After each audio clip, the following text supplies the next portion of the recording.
Bon, c'est parti, on y va. Bonsoir à tous. Merci d'être venus. Désolé pour les changements de salle, suivis d'un autre changement de salle, mais je vois que vous avez trouvé. Donc, bienvenue à vous. Avant de démarrer la présentation, je voudrais passer la parole à notre amie Monique Laoudide, qui organise les mardis et les mercredis de l'espace, qui veut vous dire un mot. Je la remercie surtout qu'elle fasse les mercredis, pas le même mercredi que nous. Nous, c'est le deuxième du mois, elle, c'est le premier. Expliquez peut-être la différence entre les deux trucs que vous proposez. Merci. Merci beaucoup Jean-Pierre de me donner la parole quelques instants. Bonsoir à toutes et à tous. Donc, comme vous vous intéressez manifestement aux sciences, je vais vous parler de soirées scientifiques. Donc d'une part, les bars des sciences organisés par l'association Bars des Sciences Paris, dont je fais partie, et d'autre part, les mardis de l'espace, organisés par notre partenaire le CNES. Alors là, vous n'avez le programme que des bars des sciences Paris qui ont lieu, comme disait Jean-Pierre, le premier mercredi de chaque mois. C'est facile à retenir. Le deuxième mercredi, vous êtes ici au CNAM. Et le troisième mardi de chaque mois, ce sont les mardis de l'espace. Donc le programme est très riche. Les bars des sciences, on va dire que ce sont des sciences de façon généraliste. Vous voyez que donc la prochaine soirée, le mercredi 2 novembre, jour des défunts, on a choisi un thème un peu original avec la police technique et scientifique, le crime ne paie plus. Et alors, je n'ai pas eu assez de marque-page des mardis de l'espace pour tout le monde, mais vous trouverez facilement tout le programme sur le site du CNES des mardis de l'espace.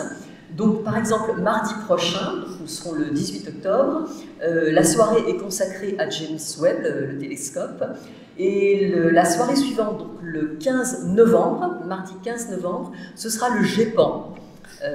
Donc, puisqu'il y a pas mal de nouveautés concernant les phénomènes aérospatiaux non identifiés. Donc, on remet le sujet sur la table. Donc, ça se passe dans une brasserie, les bars des sciences comme les mardis de l'espace, le Lutèce à Saint-Michel. Il n'y a pas besoin de réserver, vous entrez, c'est dans la limite des places disponibles, bien sûr. Bon, évidemment, il faut prendre une consommation, un café, une bière, ce que vous voulez, puisque c'est un café. Et on sera ravis de vous accueillir, voilà, en espérant vous voir là-bas très bientôt. Merci Jean-Pierre. Merci beaucoup.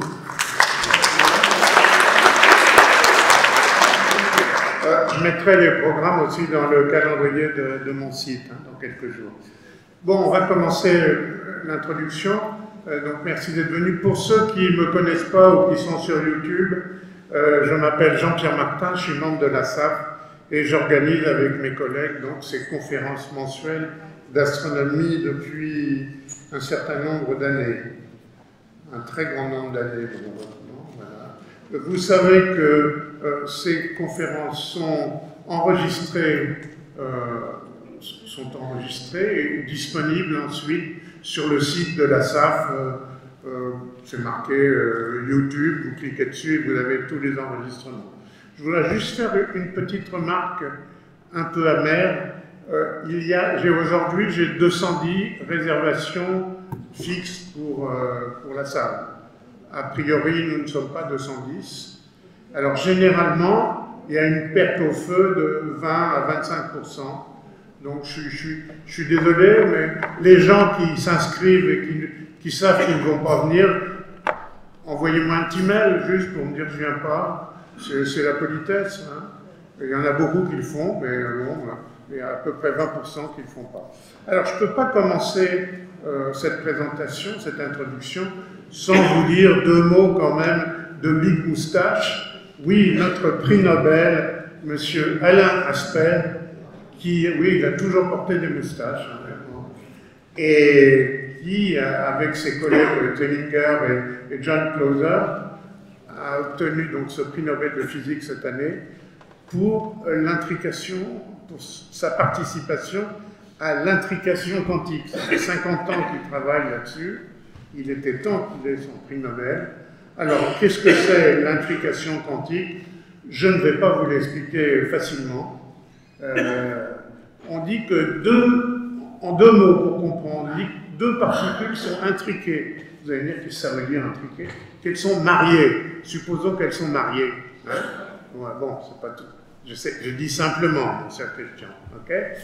Donc, si vous avez la propriété, prenez deux boules, il y en a une qui est bleue, l'autre qui est rouge, et leur propriété, c'est qu'ils aient toujours une couleur complémentaire. Donc, vous changez la couleur bleue, vous la mettez rouge, et bien automatiquement, celle qui était rouge devient bleue. Et instantanément, c'est-à-dire, la vitesse de la lumière n'intervient pas. C'est incroyable, hein? C'est formidable. Alors, est-ce que c'est le premier pas vers la téléportation? Je ne m'engagerai pas. Mais notre ami Albert n'y croyait pas. Eh bien, il avait tort. Voilà. Alors, pour ceux que ça intéresse vraiment, vous pouvez prendre votre appareil photo. J'ai sélectionné 2-3 références. Ce sont des vidéos. C'est en anglais. Mais c'est très bien fait. Ce professeur Jim Al-Khalili, qui est un grand professeur anglais de l'université du Surrey, explique parfaitement la mécanique quantique. Hein? Et donc, si vous comprenez l'anglais, mais même si vous comprenez un peu, c'est parfaitement expliqué, et notamment l'histoire de l'intrication quantique. Ça y est, vous avez photographié, de toute façon, je le mettrai dans le compte-rendu. Alors, vous connaissez le programme de ce début de saison. Je travaille sur la suite. Le 9 novembre, on recevra Paola Di Matteo, grande spécialiste des galaxies et de la mission Gaïa. Donc, il nous parlera de Gaïa et des galaxies. On sera dans notre amphithéâtre habituel, j'espère. J'espère qu'ils ne vont pas nous débarquer au dernier moment. Vous vous rappelez, il y a 3 ans, 3 ou 4 ans, on nous avait débarqué. C'était pour François Hollande, et évidemment, il avait une priorité sur nous. Hein. En décembre, le 14 décembre, j'ai demandé à Brigitte Alix de venir, un sujet pour Noël un peu, qui change un peu, c'est sur les astrolabes et les vieux instruments. Alors, l'astrolabe, c'est un instrument astronomique merveilleux qui a plusieurs siècles et qui permet d'accéder à des centaines de fonctions astronomiques. Et elle va venir et elle va amener des grands astrolabes et elle pourra vous le montrer et vous le décrire. J'irai la chercher pour prendre tous les instruments qu'elle a chez elle. Elle vous montrera ça. Je travaille sur janvier et février, et donc j'en saurai plus la prochaine fois.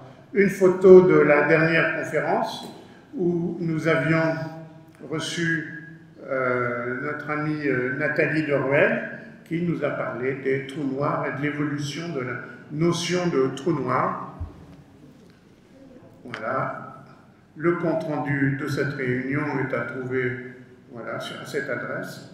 Alors, encore à noter, la commission de planétologie, il y en a que ça intéresse peut-être parmi vous, c'est le 29 octobre, à 15 h au siège, 3 rue Beethoven, et on reçoit un planétologue de l'IRAP, l'IRAP c'est Toulouse, et qui va nous parler de Jupiter vu par la sonde Juno. Vous savez qu'en plus, en ce moment, ces dernières semaines, on a reçu de très belles photos d'Europe prises par la sonde Juno avec une qualité qu'on n'avait pas vue depuis le dernier passage.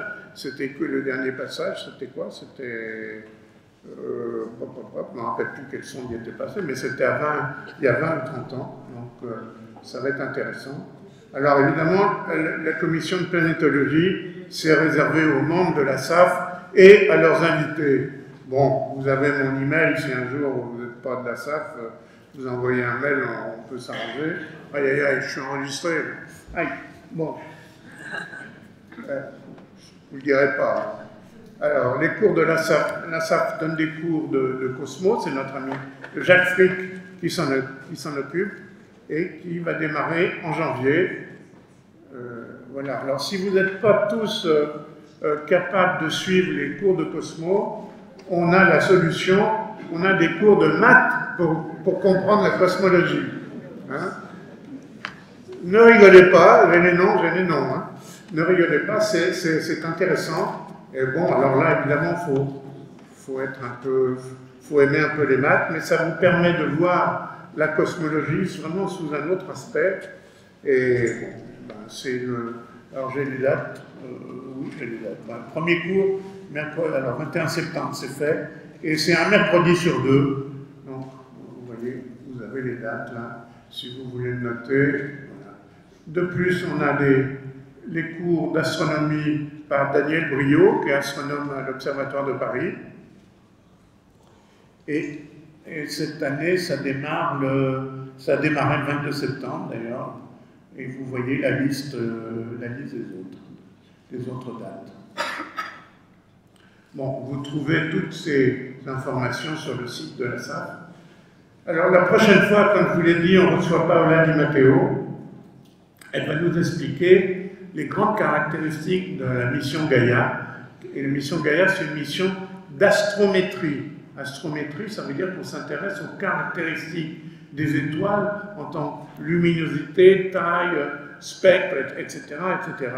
Et elle va nous expliquer quelle merveille ça a été la publication des trois livres rapports sur cette mission Gaia. Donc, ça va être très intéressant. Comme d'habitude, la réservation se fait à partir de demain matin, 9h. Voilà. Et ce soir, on reçoit Étienne Paria, qui est héliophysicien.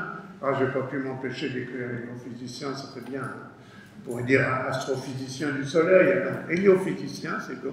Et vous êtes au labo de physique des plasmas de l'École polytechnique. Et voilà, vous allez nous parler du Soleil, de la Terre, des relations du Soleil-Terre, et surtout de la mission Solar Orbiter.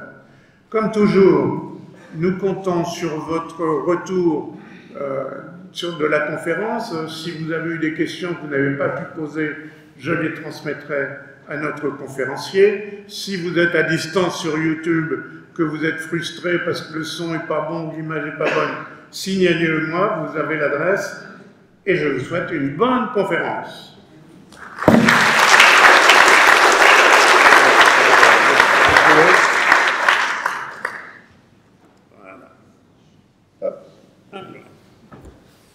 Bonsoir à tous, ça marche. Vous m'entendez tous bien? Ah non, non, non. Non, vous mieux prendre ça? Je sais pas, ça c'est pour la caméra. Ah, c'est pour la caméra. Voilà. Bonsoir à tous, ça va mieux? Donc la prochaine conférence va être sur la mission Gaia, qui va vous parler de milliards d'étoiles. Je vais être beaucoup plus humble aujourd'hui, moi je vais parler d'une seule étoile, qui est la nôtre, le Soleil. Et puis on va parler surtout des relations qui lient le Soleil avec la Terre, des conséquences de vivre à côté d'une étoile active, et parler de la dernière mission d'observation du Soleil qui a été lancée, qui est Solar Orbiter.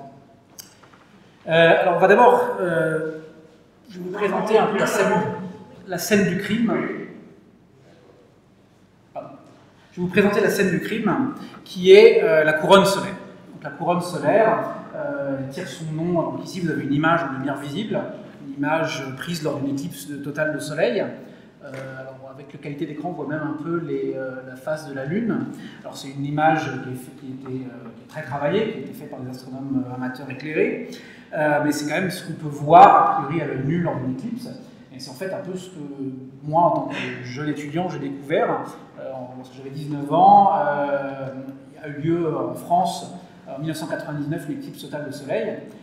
Jusqu'à présent, moi je voulais faire de l'astrophysique, je m'intéressais aux étoiles. Et lorsque j'ai découvert l'éclipse qui a eu lieu en France, j'étais fasciné par cette couronne solaire, par ce halo argenté qu'on pouvait voir, et le fait que je m'étais rendu compte que le Soleil, c'est pas une étoile banale, c'est une étoile qui est en fait assez fascinante, avec énormément de structures, avec des couleurs un peu différentes, on peut voir véritablement à l'œil nu. Vous voyez des structures un peu rouges au niveau de la surface, de la chromosphère. Petit à petit, au cours de ma carrière, je me suis intéressé aux fluctuations de cette étoile, que sont les éruptions solaires. C'est surtout de ça dont je vais vous parler ce soir, de ces éruptions. Alors, qu'est-ce que c'est qu'une éruption solaire? Pour parler d'une éruption solaire, il faut parler d'abord de ce qui n'est pas une éruption solaire. En premier lieu, en fait, le Soleil, on sait depuis déjà le 19e siècle, avec les mesures en particulier de Johansen, qui s'est rendu compte qu'il y avait des atomes d'hélium très très fortement ionisés, qui ne pouvaient pas exister, sauf si l'atmosphère du Soleil était chauffée à des millions de degrés, donc beaucoup plus chaud que ce qu'on pouvait imaginer. Et c'est rapidement, au milieu du XXe siècle, on s'est rendu compte que si on a une atmosphère qui est très chaude, et ben nécessairement les particules peuvent s'en échapper. Il y a une partie des particules, quand vous êtes à 1 million de degrés, il y a une des parties des particules dont la vitesse est plus rapide que la vitesse de libération, c'est-à-dire plus rapide que la vitesse qu'il faut pour que la gravité retienne ces particules. Donc nécessairement, une étoile, telle que le Soleil avec une température d'1 million de degrés, a une partie de son atmosphère qui s'échappe. Et ce flux de continu de particules s'appelle le vent solaire. Alors c'est à peu près 1,5 million de tonnes par seconde qui sont éjectées. Ça fait à peu près, pour le Soleil, à peu près 10 puissance 14 la masse du Soleil qui s'échappe par an. Par rapport à... C'est grand par rapport à... Enfin, c'est une quantité énorme, mais par rapport à la masse du Soleil, en fait, le Soleil n'a perdu ainsi que 0,01% de sa masse depuis sa naissance. Alors, il y a des modèles qui ont été faits de cet échappement de matière. En fait, les modèles ont été faits dans les années 58 par Jane Parker, dont je reparlerai un peu plus tard, qui est un grand physicien solaire qui est malheureusement décédé cette année. Il a fait la prédiction de ce modèle de vent solaire, et quelques années plus tard, en 1962, une des premières sondes à sortir de l'atmosphère de la Terre, à faire des mesures de la matière dans l'espace interplanétaire, qui est la sonde Mariner 2, s'est en effet rendu compte qu'il y avait des observations, qu'il y avait effectivement un flux de particules qui s'appelle le vent solaire. Donc ce vent solaire il est observé en permanence. Et ce vent solaire il est particulièrement important parce qu'en fait, il va créer une bulle de protection de tout le système solaire. Il va repousser la matière qui viendrait d'autres étoiles. Et cette sphère, cette bulle de l'espace, on va appeler ça l'héliosphère. Jean-Pierre Martin disait que j'étais un héliophysicien, c'est parce qu'effectivement, je travaille sur la physique de l'héliosphère, de cette bulle de l'espace, où le Soleil domine toute l'activité et tous les processus, la plupart des processus qui ont lieu. Donc cette héliosphère, elle fait à peu près 100 unités astronomiques. Et à l'heure actuelle, il n'y a que 2 objets humains qui en sont sortis. C'est les sondes Voyager 1 et Voyager 2, qui avaient été lancées dans les années 70. Et elles ne sont sorties de l'héliosphère qu'en 2012 pour l'une et en 2018 pour l'autre.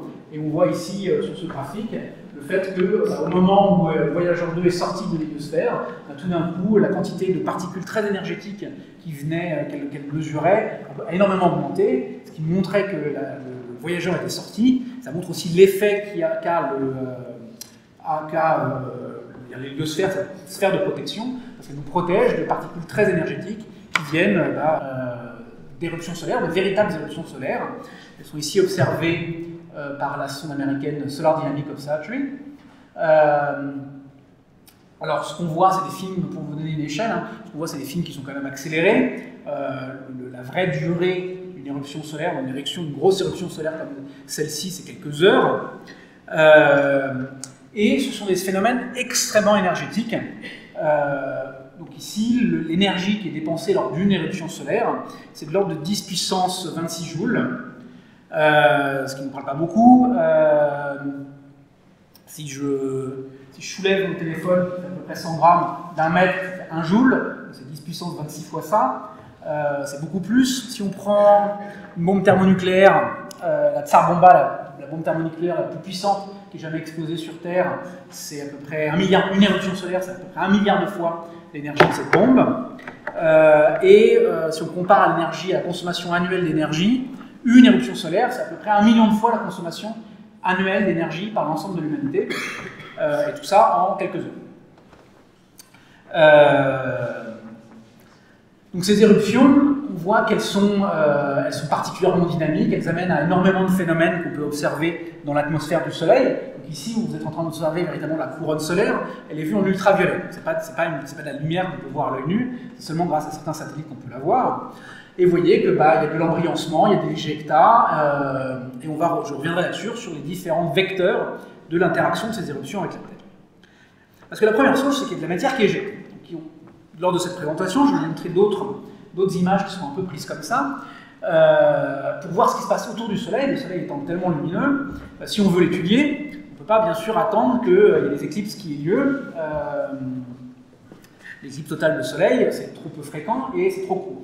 Donc, depuis 1930 et le développement de la méthode du coronographe par Bernard Liot, un astronome français, on a développé des méthodes de coronographie qui permettent d'artificiellement cacher le soleil et de voir ce qui se passait autour. C'est des techniques qui sont utilisées très régulièrement. Donc, ce qu'on voit ici, c'est une image en coronographie. Donc, on a un masque qui permet de cacher l'intensité du soleil qui est extrêmement lumineuse et de voir ici en lumière blanche donc la matière qui se trouve tout autour. Alors, dans plusieurs films, ce que je vais vous faire, c'est que artificiellement, enfin en fait on va sommer deux images. Je vais présenter des images en coronographie et je vais rajouter une autre image prise au même moment par un autre satellite de la surface du soleil. On a le soleil ici en ultraviolet et ce qui se passe un peu autour. Donc lorsqu'il y a une éruption, eh ben, il y a ce genre de phénomène qui a lieu. On voit que tout d'un coup, il y a énormément de matière qui est éjectée et qui est envoyée vers l'espace interplanétaire. Et cette matière va se déplacer dans le système solaire. Donc ici, c'est un film qui va en fait va faire la somme de différentes observations qui sont faites. Donc on va partir ici à droite de l'observation de la couronne solaire. Et puis petit à petit, on va se déplacer. On va avoir la couronne solaire qui est présentée en orange. Et petit à petit, on va se déplacer dans l'héliosphère. Et donc, on a certains instruments avec la mission stéréo qui vont permettre de voir tout l'espace entre le Soleil et la Terre et de voir véritablement la matière qui se déplace dans notre système solaire. Et ce qu'on voit, c'est que donc, régulièrement, on va revenir à un moment où il y a une éruption, on voit des éruptions qui partent. Et on voit tout à coup, là, vous voyez, on voit à peu près au centre, le fil à monter, on voit les éruptions qui se déclenchent sur le Soleil, on a une qui part, on voit que la matière se déplace. Alors le film est plus lent parce qu'il y a énormément de distances qui se produisent. Et puis à un moment donné, vous voyez cette matière qui arrive au niveau de la Terre, et j'ai mon petit indicateur ici, qui d'un coup passe dans le rouge, c'est que la matière a été mesurée, est arrivée au niveau de la Terre, et elle a augmenté la densité de matière au niveau de notre environnement terrestre. Alors qu'est-ce qui se passe au niveau de la Terre? Généralement, c'est un des phénomènes naturels qui est particulièrement beau, qui sont les aurores polaires. Alors ici, elle est vue avec un petit twist. C'est parce qu'elle est vue, ce sont des aurores vues depuis la Station Spatiale Internationale, vues d'au-dessus. Donc on voit les émissions lumineuses vertes, on voit un petit peu d'émissions lumineuses rouges plus en hauteur, donc elles ont lieu entre 100 et 400 km d'altitude. En fait, l'ISS, qui est à peu près à 400 km d'altitude, est baigné dans ces aurores. Et ces aurores sont la conséquence de l'activité du Soleil et des éruptions solaires, et c'est la principale conséquence qui a eu lieu pendant les milliards d'années d'existence de la Terre. Sauf que depuis une cinquantaine d'années, notre société est en train de changer. On devient une société qui a de plus en plus d'artefacts, de plus en plus d'objets, de systèmes construits par les humains dans l'espace. On commence à lancer des satellites, on commence à utiliser ces satellites régulièrement. Mon téléphone utilise du GPS qui est un signal qui est produit par un satellite. On commence à tirer des câbles électriques, des câbles de communication sur des centaines de kilomètres au niveau de la Terre. On commence à construire des oléoducs, des fois on les détruit, mais on transporte des liquides à nouveau sur des centaines de kilomètres qui sont des tailles comparables à celles de la Terre. Et en fait, tous ces systèmes technologiques deviennent vulnérables aux éruptions solaires. Je vais vous montrer quelques exemples. Une des premières conséquences, c'est des dommages sur les satellites. Alors vous voyez ici un graphique en haut à droite où vous avez des petits points jaunes. Ça, c'est un satellite. On va montrer à chaque fois qu'il y avait un problème dans sa mémoire. Alors vous voyez qu'il y en a énormément au-dessus de l'Amérique du Sud. C'est pas parce que l'Amérique du Sud il y a quelque chose c'est pas parce que les Américains du Sud font quelque chose aux satellites. C'est juste qu'il y a le champ magnétique terrestre est plus faible au niveau de l'Amérique du Sud. Donc lorsque les satellites survolent l'Amérique du Sud, en fait, ils sont plus sensibles à ce qui se passe dans l'espace. Et toutes ces pertes de mémoire, en fait, sont la conséquence de particules qui ont été émises et qui viennent qui sont issues du Soleil.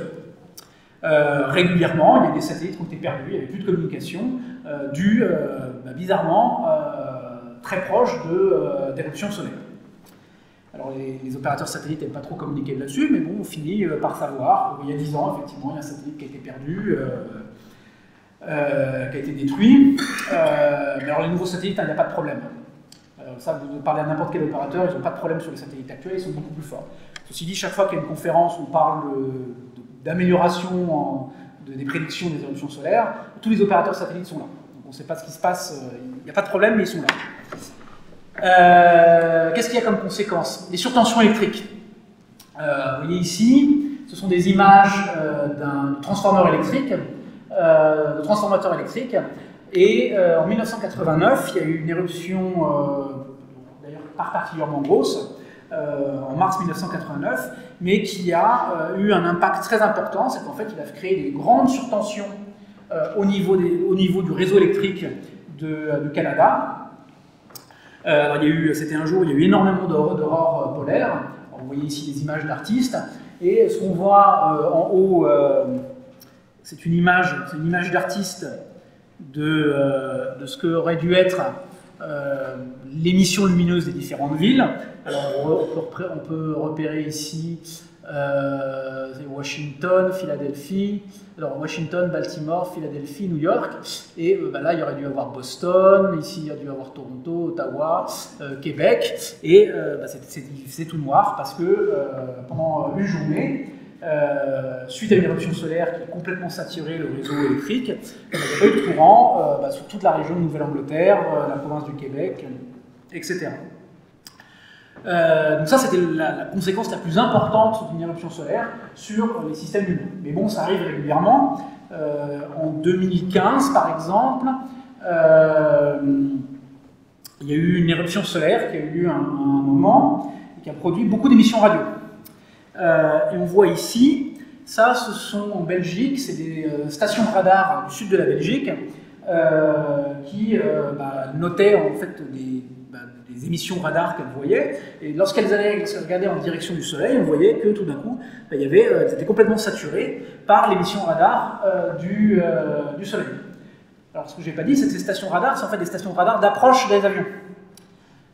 Et donc en fait, ce qui s'est passé, c'est que le Soleil brouillait complètement les radars d'approche des avions des aéroports, et ce jour-là, du coup, en particulier en Scandinavie, où le Soleil était très bas, et à peu près dans la même direction que la direction d'atterrissage des avions, et la Scandinavie a décidé de fermer tout l'espace aérien pendant toute une matinée du fait de cette éruption solaire.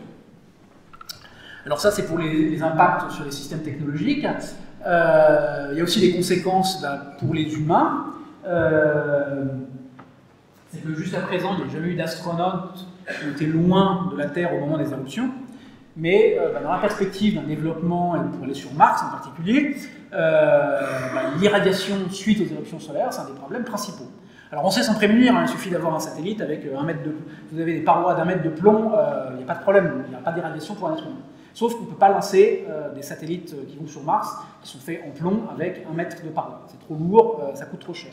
Donc il y aura peut-être une pièce où ils pourront se protéger, mais lorsqu'une éruption a lieu, ça fait quand même une journée. Donc il faut quand même qu'on arrive à les protéger, à savoir quand est-ce qu'ils peuvent s'enfermer dans leur cocon, dans le cercueil, et quand est-ce qu'ils vont pouvoir sortir. D'autant que ça pose des problèmes aussi, c'est la conséquence de ces éruptions solaires, non seulement sur la Terre, mais en fait sur Mars aussi. Alors, je vais vous montrer un exemple. Ça, c'est une éruption qui a eu lieu en septembre 2017, et l'éjecta qui est parti du Soleil s'est dirigé vers Mars. Alors normalement, vous avez différents instruments. Donc 3 jours après, normalement vous avez des instruments qui fonctionnent et qui envoient un signal qui ressemble à peu près à ça. Et puis, suite à cette éruption, pendant une dizaine de jours, tout d'un coup, il n'y avait plus de signal. En fait, l'éruption solaire avait complètement modifié les propriétés de la fine couche, de la très fine ionosphère, de la très fine magnétosphère de Mars, et il n'y avait plus du tout de communication dans cette gamme de fréquences entre la surface et l'orbiteur. Alors ça, c'est une autre, ça vous montre à peu près la même chose. Ça montre en fait l'arrivée des particules énergétiques, l'arrivée de la conséquence des éruptions. Et ce qui est montré ici, en coloré, c'est toute la période pendant laquelle certains des instruments ne fonctionnaient pas. Et c'est un problème parce que ça veut dire que lors de certaines éruptions, il est possible qu'on n'ait pas de communication avec des personnes qui seraient sur Mars pendant 10 jours. Donc c'est vraiment un élément qui est pris en compte à l'heure actuelle pour l'exploration martienne, ces éruptions solaires. Alors les éruptions solaires, c'est quelque chose qui arrive souvent. Je vais parler un peu plus de la fréquence. Alors d'habitude, je fais l'éruption de la veille. Pour cette fois-ci, M. Martin m'a demandé d'envoyer la présentation un peu plus tôt, donc je vais présenter l'éruption de la semaine, enfin il y a quelques jours, on va dire. Il faut savoir que les données solaires sont publiques, sont gratuites. Ici, les images de Solar Dynamic Observatory, vous pouvez les avoir un peu quand vous voulez. C'est facile d'explorer. Il y a des logiciels et des applications web qui vraiment permettent d'explorer, de regarder ce qui se passe sur le Soleil. C'est assez facile d'utilisation. Et donc, en quelques clics, vous pouvez produire des films comme ça. Donc, voici une éruption qui a eu lieu. C'était le 9 octobre, donc samedi dimanche, dans une région active. Alors, suite à cette éruption, voilà des images en coronographie. On voit l'éruption qui a lieu. Alors, il y a un petit éjecta qui est en train de partir. On voit que quelques heures avant, il y avait une autre éruption, mais celle-là, vraisemblablement, était derrière le disque solaire. Sur Terre, ça montrait lundi matin les conditions au niveau de la Terre, les conditions du vent solaire et les conditions d'activité géomagnétique. Et on voyait qu'elle était en train d'augmenter. Et je crois que lundi après-midi, elle est passée même dans le jaune et l'orange. Il y avait quelques aurores suite à ces éruptions. Donc la question des éruptions est une question qui en fait est en train de grandir. C'est une préoccupation qui augmente. Et je voudrais faire un peu de fiction scientifique.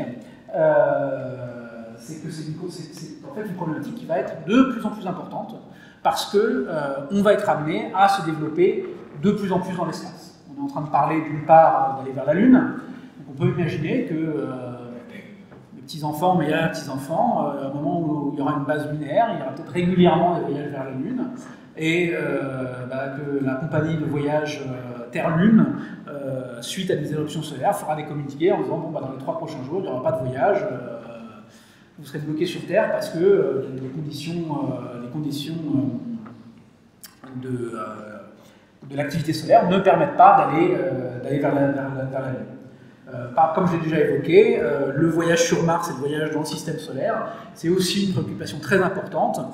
Il faut qu'on se déplace. En fait, on ne peut se déplacer, a priori, de manière sûre, que pendant des phases où il y a peu d'activité solaire.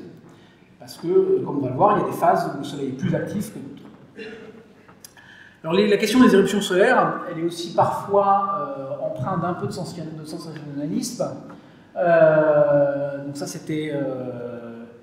Alors il y a des films qui sont basés, dont l'intrigue est basée sur le déclenchement d'éruptions solaires qui amènent à des catastrophes énormes. Ça c'était un reportage d'une série qui s'appelle Perfect Disaster, le preview, qui montre que suite à une éruption, les gens sont en train de se chauffer à la bougie, que rien ne fonctionne, que les avions sont en train de s'écraser, etc. Vous voyez régulièrement dans la presse, c'était cet été, dans l'été dernier, voilà, faut-il craindre les effets d'éruptions solaires en 2023 ? Donc on a régulièrement des questions sur, attention, les éruptions solaires, tout va être détruit.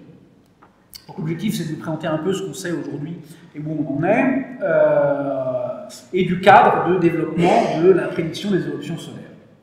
Alors c'est en fait une discipline qui est en train de se développer, qui s'appelle la météorologie de l'espace, dont l'objectif c'est de répondre à la question de la susceptibilité accrue de nos sociétés face à l'environnement astrophysique, et en particulier d'arriver à quantifier les effets de l'activité solaire, des effets spécifiques, des effets cumulatifs sur les activités humaines.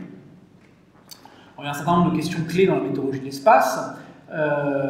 C'est est-ce qu'une éruption va avoir lieu? Quand est-ce qu'elle va avoir lieu? Ça, c'est une première série de questions.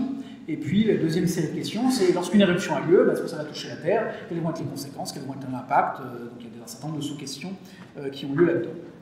Alors, il y a une prise de conscience institutionnelle qui est vraiment en développement ces dernières années.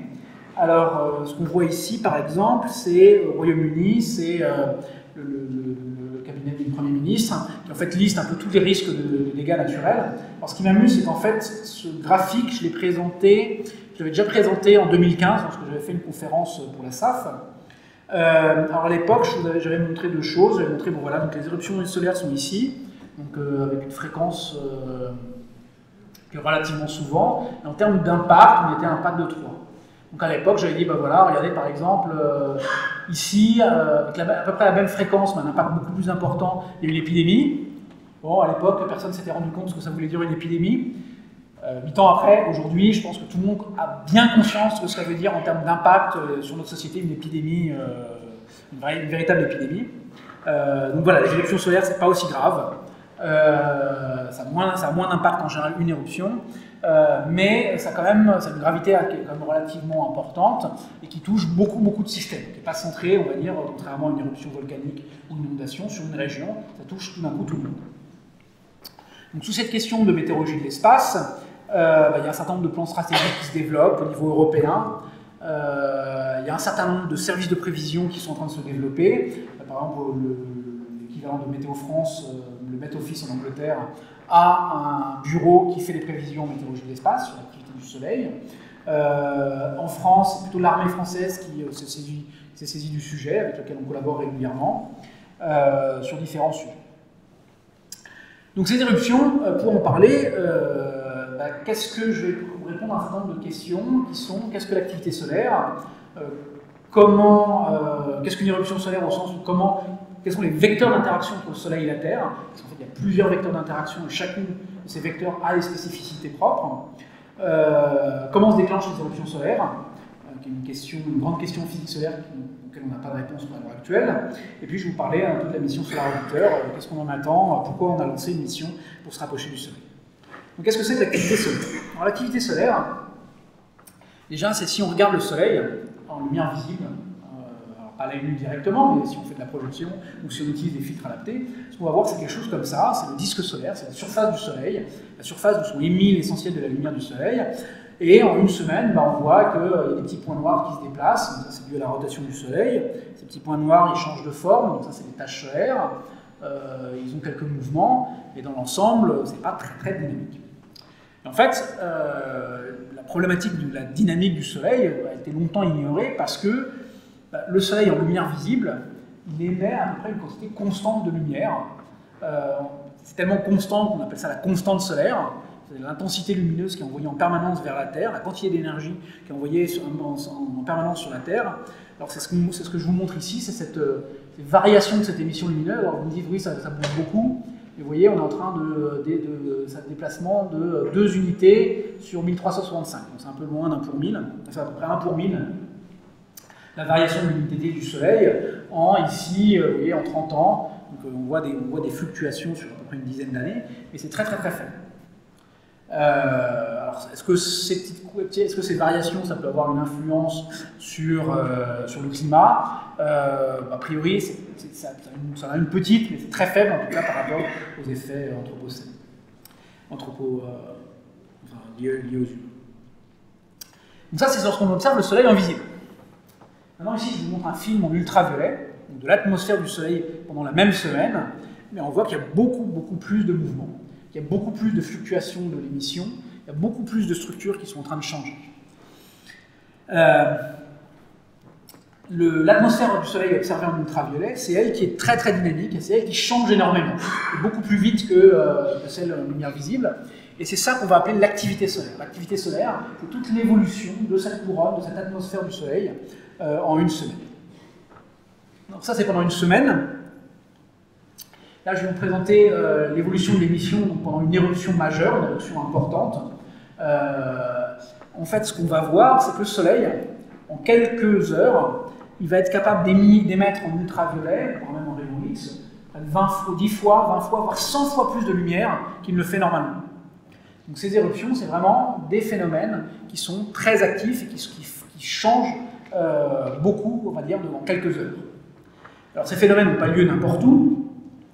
On voit que si on regarde le Soleil en lumière visible et en ultraviolet ici, que ces éruptions, elles ont lieu exactement là où se trouvent les taches solaires. Donc les taches solaires, je vais utiliser alternativement. En fait, je vais parler peu de taches solaires, qui sont des phénomènes qu'on observe au niveau de la surface Soleil. Je vais plutôt parler de régions actives. Ces régions actives, ce sont les régions qui sont la source de l'activité du Soleil. Cependant, même si les grosses éruptions ont lieu au niveau des taches solaires, l'activité du Soleil, en fait, c'est quelque chose qui est omniprésent. Donc ici, je vous montre un peu, c'est un peu un teaser déjà des premiers résultats de Solar Orbiter. C'est que Solar Orbiter, en se rapprochant du Soleil, il a pris ces images à haute résolution du Soleil, donc s'est rapproché, et où on observe ces petits embriancements qui ont lieu ici, cette fois-ci que pendant quelques minutes, voire même quelques dizaines de secondes. Tous ces petits points brillants qui arrivent, qui apparaissent, qui disparaissent, qui font partie de l'activité solaire. C'est-à-dire cette variation de luminosité sur le Soleil, elle a lieu tout le temps, partout, ensuite à des échelles différentes. C'est-à-dire que plus la fréquence des éruptions, la fréquence de ces embriancements va être inversement proportionnelle à leur taille. Un petit embriancement, vous en avoir partout, tout le temps, et puis des grosses éruptions, elles vont être très rares, voire très très rares, si elles sont particulièrement grandes. Les éruptions, les petits zizi, c'est des éruptions. Alors on parle de... On va pas parler d'éruption, mais dans le domaine, on va parler de nano-éruptions, on va parler de nanoflares, de points brillants, et on pense que que le mécanisme qui a lieu et qui entraîne, le mécanisme qui a lieu à petite échelle est en fait très similaire à celui qui a lieu pour les grosses éruptions. Le mécanisme est le même, c'est juste la taille et la quantité d'énergie disponible qui est différente. Alors ensuite, en termes d'impact sur l'activité humaine, c'est pas ces petits zizi, ces petits embriancements. Vous voyez, la taille de la Terre, c'est à peu près, ça doit être, c'est à peu près la taille de mon pointeur. Peut-être la Terre elle est un peu plus grosse, ça doit faire à peu près la taille de la Terre, ce petit embriancement, si vous voulez avoir une échelle. Alors bien sûr, c'est pas ces petits embriancements qui posent un problème pour tout ce qui est météorologie de l'espace et impact sur la Terre, c'est vraiment les éruptions majeures, les éruptions les plus importantes. Mais ce n'est pas nécessairement les éruptions les plus grosses qui posent le plus de danger. En fait, les derniers événements qui ont eu un impact, ce n'est pas forcément les éruptions les plus énormes qu'on ait observées. Je reviendrai un peu là-dessus. Alors, une chose aussi à comprendre, c'est que cette activité solaire, elle est cyclique. Le Soleil n'est pas tout le temps très actif. Il y a des phases de minimum. On voit ici, en fait, il y a très peu de tâches au niveau du Soleil, il y a très peu de régions actives. Le Soleil est très uniforme. Et puis, il y a des périodes de maximum, où au contraire, il y a beaucoup plus de régions actives, il y a beaucoup plus de tâches solaires, il y a beaucoup plus d'éruptions. C'est ce qu'on appelle le cycle solaire. Et ce cycle solaire est un cycle de 11 ans. On part d'un minimum d'activité où il y a peu de tâches solaires, peu d'éruptions. Et puis, d'année à année, le cycle augmente. La fréquence, donc ça représente le nombre d'éjections qui est observé, la fréquence des éruptions augmente jusqu'à être à un pic d'activité, et puis à nouveau, pendant quelques années, ça diminue. Donc pendant le minimum d'activité, il y a peu de tâches solaires, il y a peu d'éruptions, et pendant le maximum d'activité, il y a de nombreuses tâches solaires à la surface, et la fréquence des éruptions peut atteindre 5 par jour, par exemple. Lorsqu'on parle de météorologie de l'espace ou de se déplacer par exemple dans l'espace, aller vers Mars, véritablement on veut aller sur Mars pendant les années où le minimum est très important. Donc maintenant comprendre lors d'une éruption, le Soleil va produire plusieurs sources, va produire plusieurs vecteurs d'interaction avec la Terre qui ont chacun leur propriété. Il y a d'une part de la lumière, d'autre part un éjecta, une espèce d'énorme masse de matière qui va se déplacer relativement lentement, et puis il va aussi accélérer une partie des particules de l'atmosphère du Soleil à des vitesses très importantes qui sont des particules énergétiques.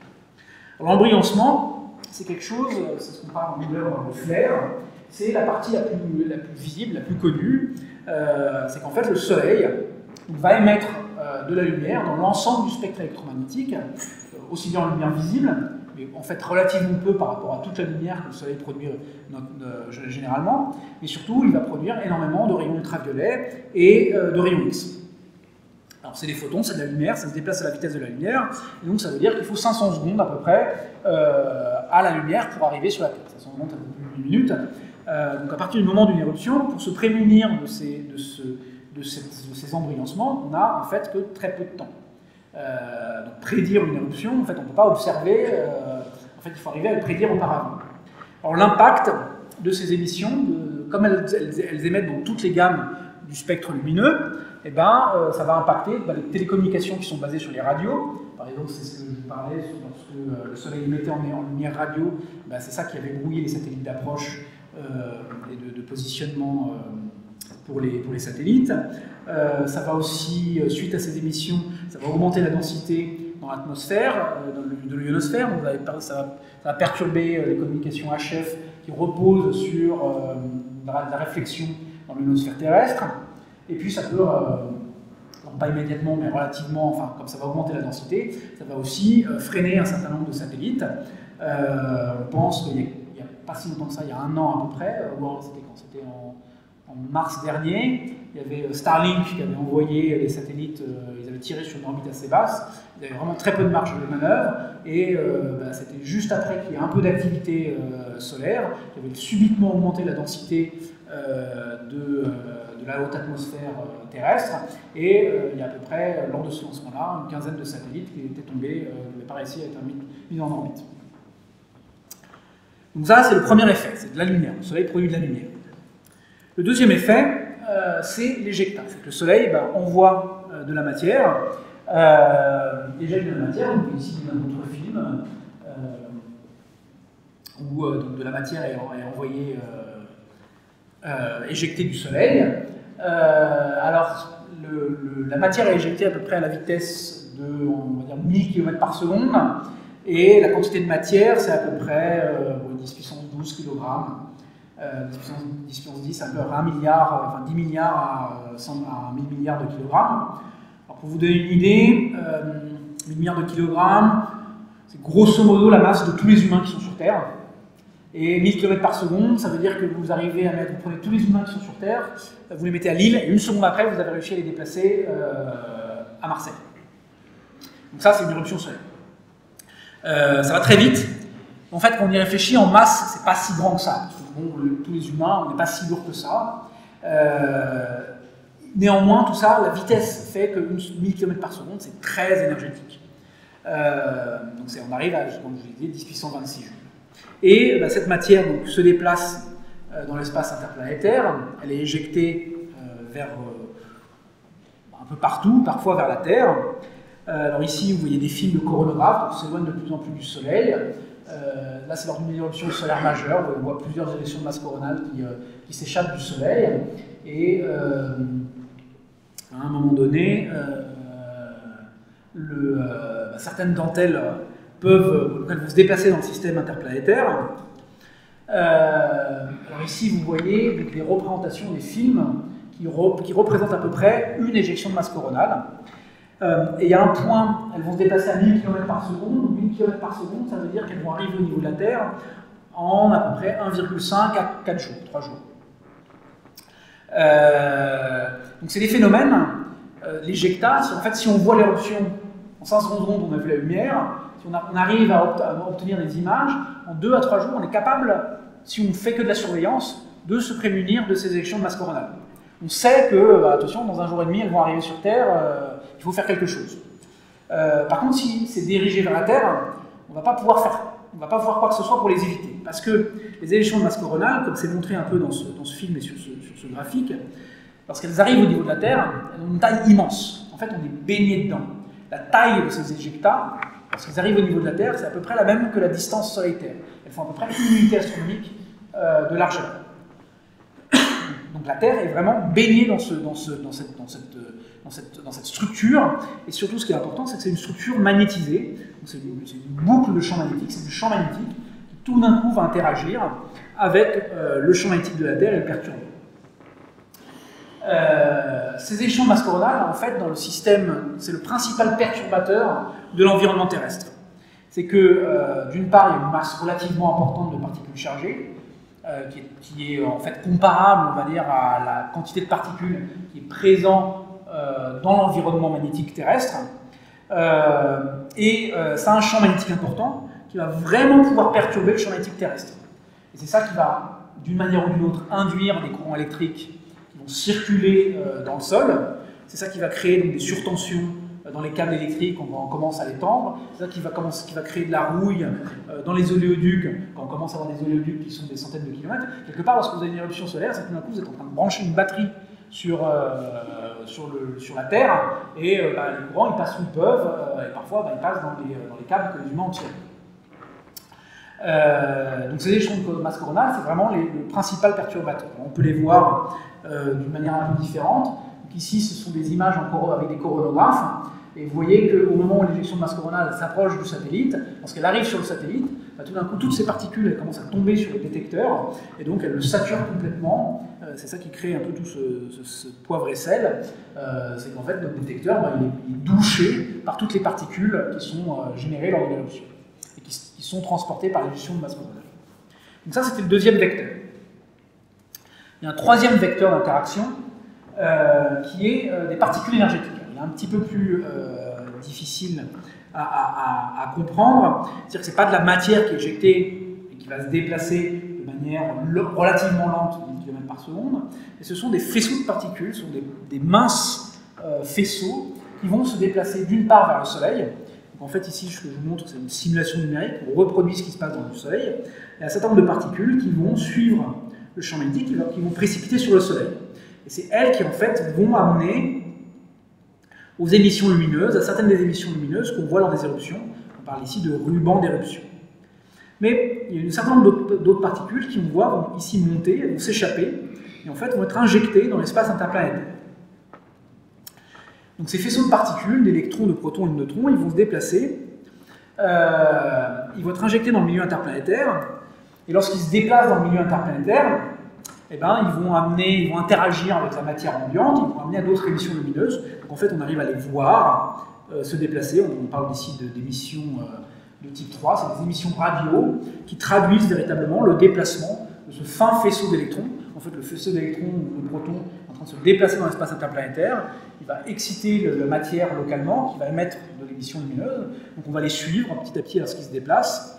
Et éventuellement, ils vont finir par arriver sur Terre.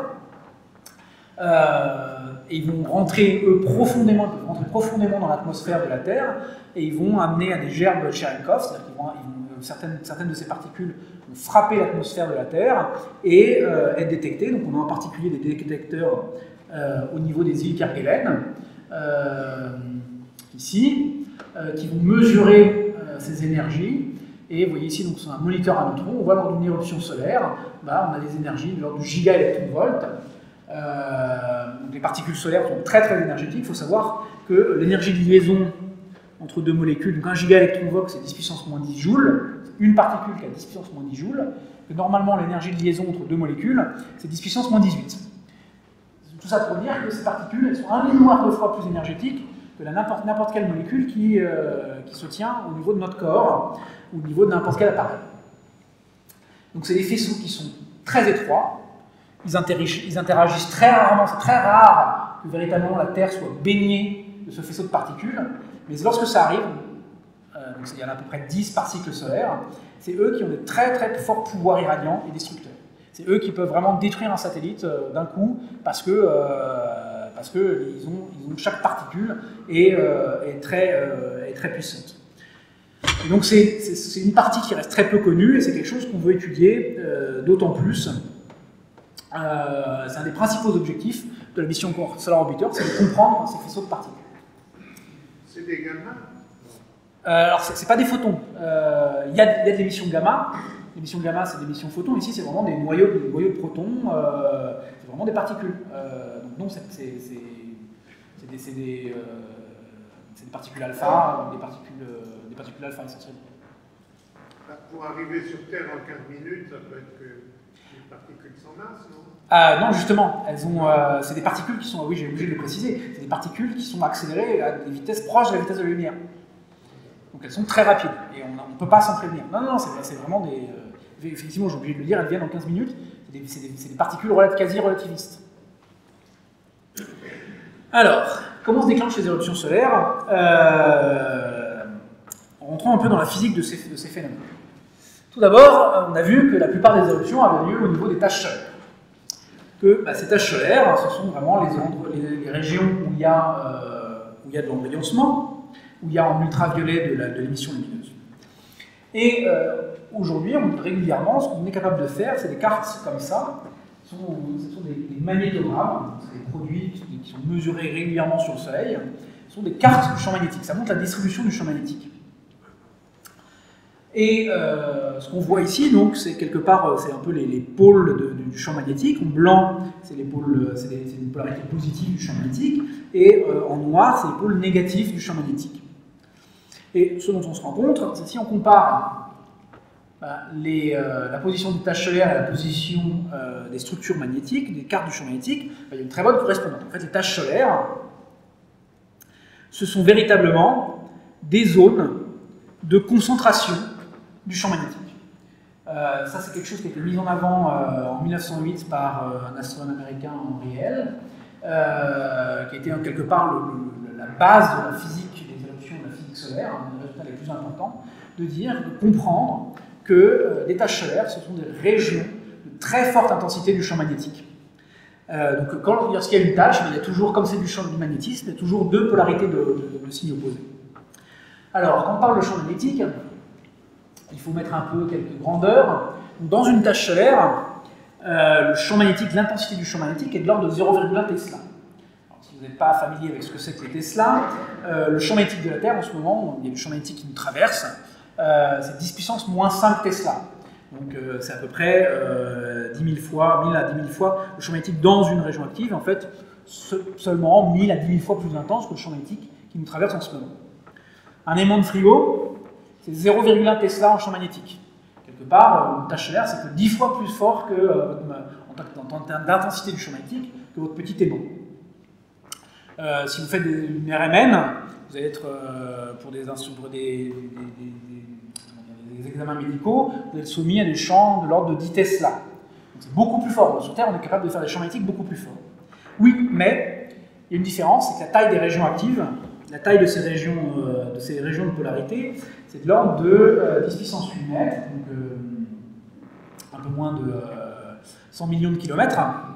Ce qui fait que le flux magnétique, la quantité de champ magnétique multipliée par la surface, eh ben, elle va être extrêmement importante. Le flux magnétique d'une tache solaire, c'est 10 puissance 15 Weber, qui est l'unité de mesure, tandis que votre petit aimant de frigo il fait que 10 puissance moins 5 Weber, et que même la Terre, tout le champ magnétique de la Terre, n'est que 10 puissance 10 Weber. Donc une tache solaire, en termes de flux magnétique, donc de champ magnétique fois la taille, bah, c'est beaucoup plus fort, donc ça a beaucoup plus d'énergie que l'énergie, ça passe 100 000 fois plus énergétique que le champ magnétique de la Terre.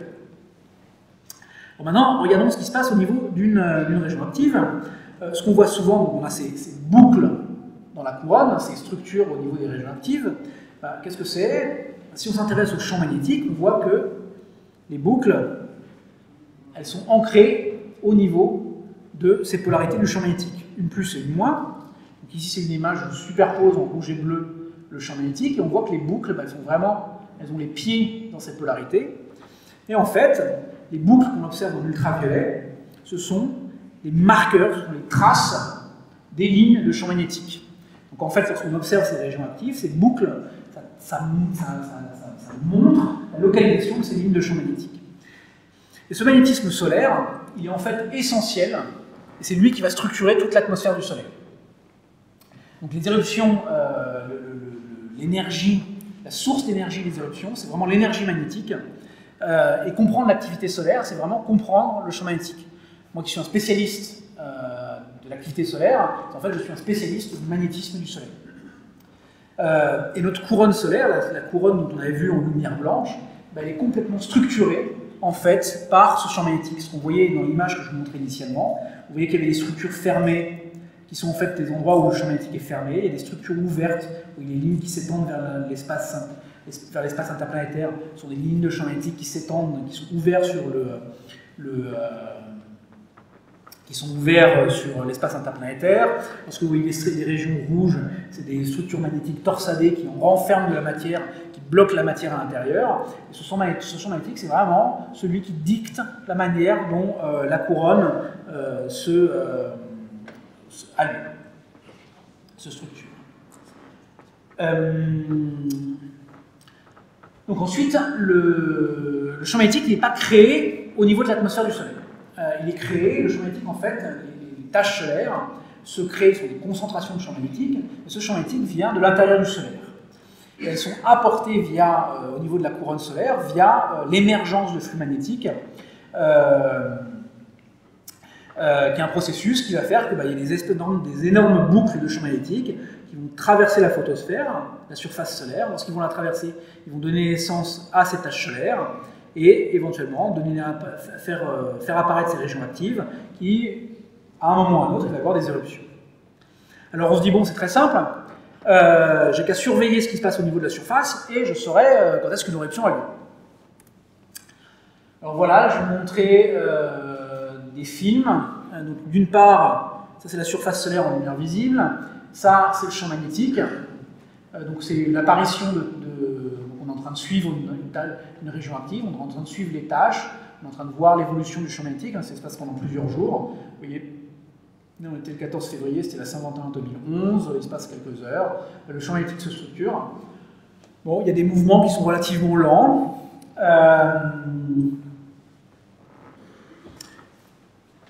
Mais il n'y a rien de très brusque à l'échelle de quelques heures, c'est un phénomène continu. Vous pouvez le film, je vous mets au défi, en regardant ces films-là, de me trouver les moments où il y a des éruptions.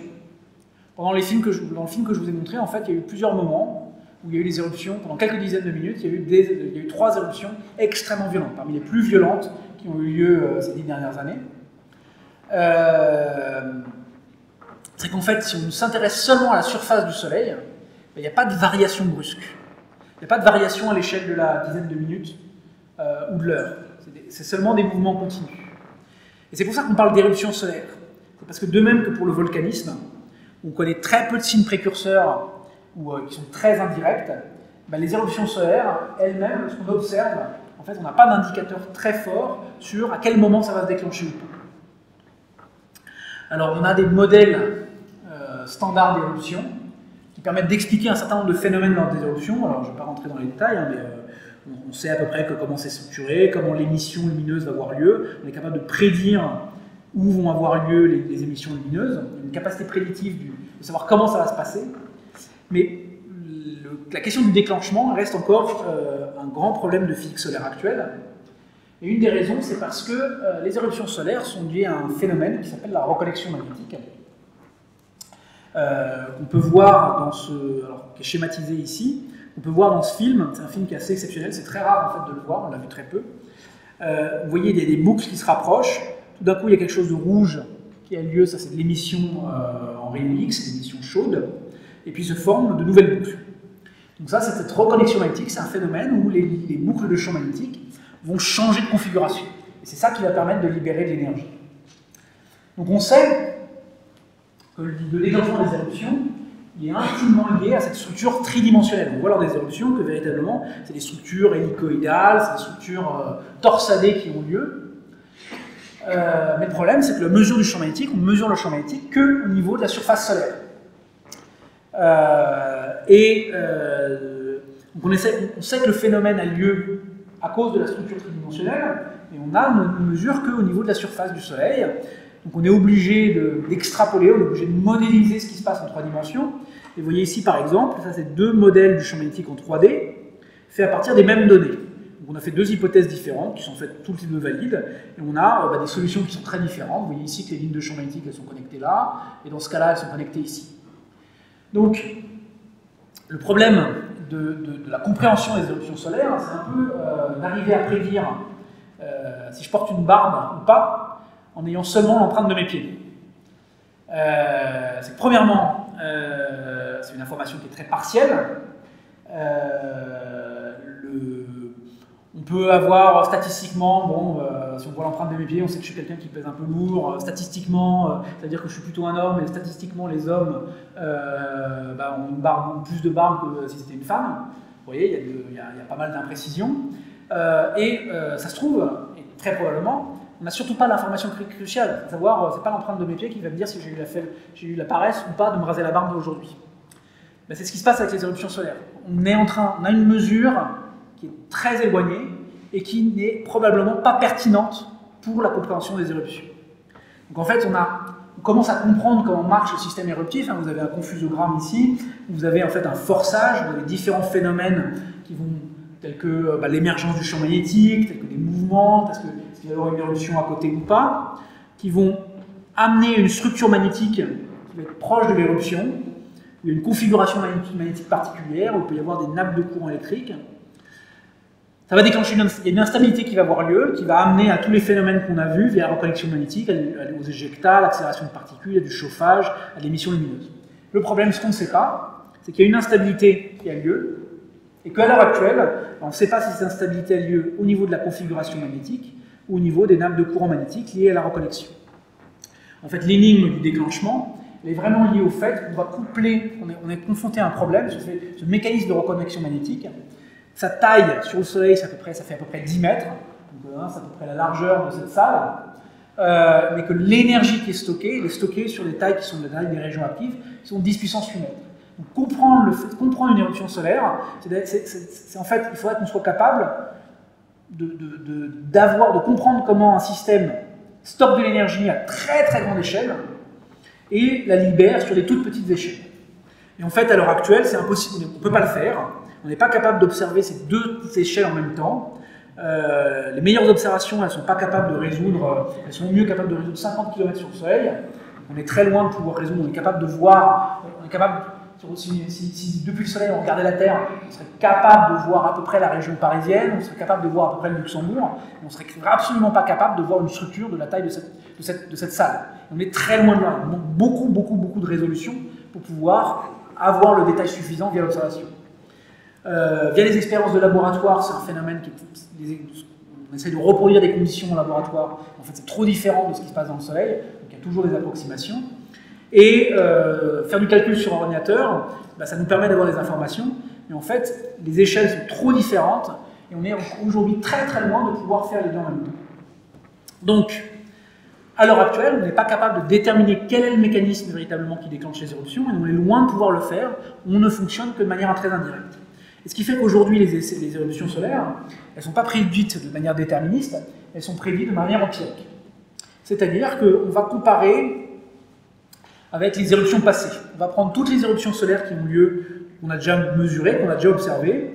On va mesurer un certain nombre de caractéristiques sur le Soleil, et on va dire, ah tiens, il y avait une éruption qui a eu lieu il y a 20 ans, 10 ans, etc., enfin, au précédent. Les régions actives qui ont cette propriété-là, d'habitude, ont tant de % de chances de donner une éruption. Donc aujourd'hui, la probabilité de détection d'une éruption majeure est de l'ordre de 50%. C'est-à-dire que 50% du temps, si je dis... enfin, 50% du temps, si je dis attention, il va y avoir une éruption qui a lieu demain, en fait, il y a seulement une fois sur deux où j'ai raison. Donc la prédiction quantitative, on est véritablement, et parce que le système est très compliqué, aujourd'hui on est limité en termes de prédiction, c'est un peu comme si je disais, je vois un cumulonimbus, un nuage, j'arrive à voir la forme des... J'ai fait la physique des nuages, je sais à peu près que certains nuages donnent des éruptions, des orages, d'autres nuages ne donnent pas d'orage. Et lorsque je vois un nuage, un cumulonimbus qui peut donner des orages, je vais dire attention, il risque d'y avoir un orage. Je ne sais pas du tout quand est-ce qu'il va avoir lieu cet orage, où est-ce qu'il va avoir lieu, où est-ce que la foudre va tomber, etc. Donc il y a énormément de travail, et ça c'est parce que le système est aussi très compliqué. Contrairement à la météorologie sur Terre, où on est capable d'avoir un maillage très fort, on a beaucoup de données, à comprendre l'interaction entre le Soleil et la Terre, c'est beaucoup plus limité.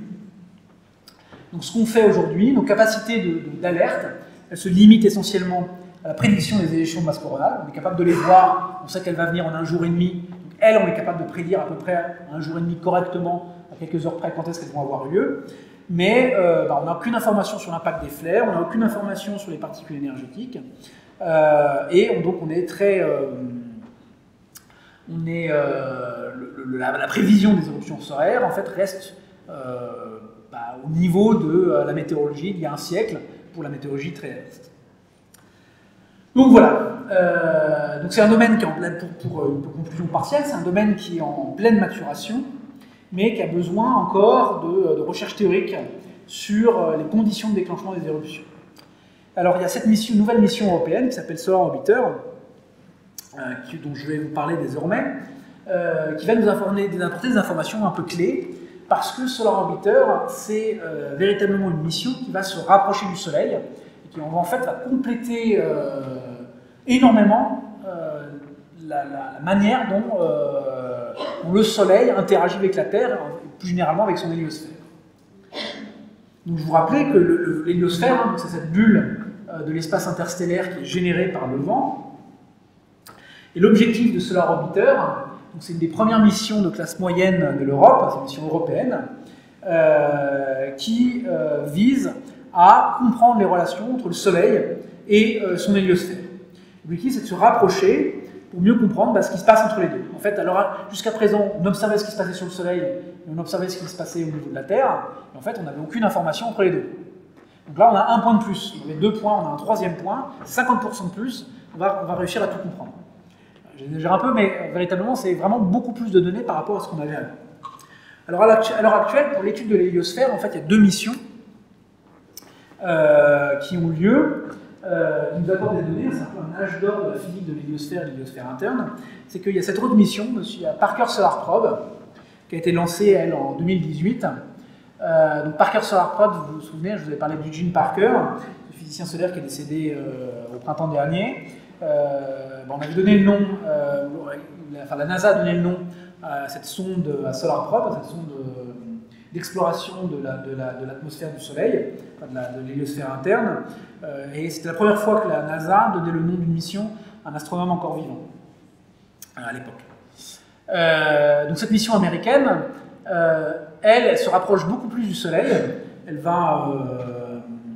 n'est que à 6,2 millions de kilomètres de la surface du Soleil. Mais c'est une mission qui est assez limitée en termes d'instruments. En fait, c'est un thermomètre très sophistiqué. Donc, il va s'approcher, il prend des mesures locales, mais il n'a absolument pas d'imagerie. Solar Orbiter, la mission européenne, elle s'approche beaucoup moins, elle reste à 42 millions de kilomètres de la surface du Soleil. Donc elle est un peu en deçà de l'orbite de Mercure. Mais par contre, c'est une mission orchestre. Elle a 10 instruments, aussi bien des mesures de détection in situ que des mesures d'observation de la surface Soleil. En fait, Solar Orbiter, c'est une mission qui fait à peu près tout ce qu'on sait faire. Pardon, excusez-moi. C'est une mission qui sait faire à peu près tout ce qu'on sait faire sur Terre, mais beaucoup plus proche. Alors, pour parler un peu d'historique d'une mission, c'est une mission de assez longue haleine.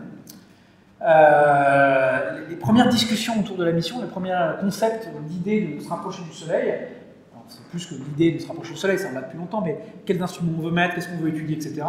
Elles ont commencé à émerger dans les années 90. Moi j'étais au collège. Le projet a été adopté étant valide, étant vraiment moteur en 98. Je venais de sortir du lycée, il y a eu l'étude de faisabilité qui a eu lieu en 2001. Donc ça s'est développé, moi je faisais ma thèse. En 2006, je viens de terminer ma thèse. Une nouvelle, les avec moins d'argent, donc la mission était gelée. Finalement, elle a été renouveau sélectionnée en 2009, je venais de l'autre côté au CNRS. Et puis la mission a été confirmée, elle a été construite entre 2012 et 2019. Et elle a été finalement lancée donc en février 2020. Donc ça c'est une image du lancement. C'est juste avant le Covid. Donc, toute la période ensuite la première phase, la phase d'approche a été un peu compliquée due au Covid. Et au jour, on a là, depuis décembre dernier, c'est le début de la phase nominale, donc c'est cette mission qui enfin, 30 ans après qu'on l'ait imaginée, commence à envoyer des données, qu'à l'heure actuelle, on est en train d'analyser. Et il y a 2 semaines, j'étais au premier meeting dédié aux premiers résultats de cette mission que je vais vous présenter un peu aujourd'hui. Donc déjà, Solar Orbiter, c'est une mission qui va avoir un certain nombre d'instruments de détection in situ. Donc ici, on voit le développement des antennes. Alors il y a une première antenne, ensuite il y a un mât sur lequel, qui est caché derrière la satellite pour prendre des mesures correctes et ne pas être perturbé par les émissions du Soleil. Donc ici, on voit le développement de ces antennes. C'est l'instrument RPW, qui est un instrument API Philippe français. C'est Milan Maximovic, d'ailleurs, qui est un membre de la SAF. Qui est le responsable de cet instrument-là. Ces instruments ont été déployés peu après le lancement. Donc il y a un certain nombre d'objets, technologies d'objets qui ont dû être développés. J'en reviendrai. Vous voyez les antennes ici. Ça c'est une antenne à Haugain, parce que la satellite se déplace en fait assez loin de la Terre. Donc, pour nous envoyer de l'information, on a vraiment besoin d'envoyer beaucoup de données.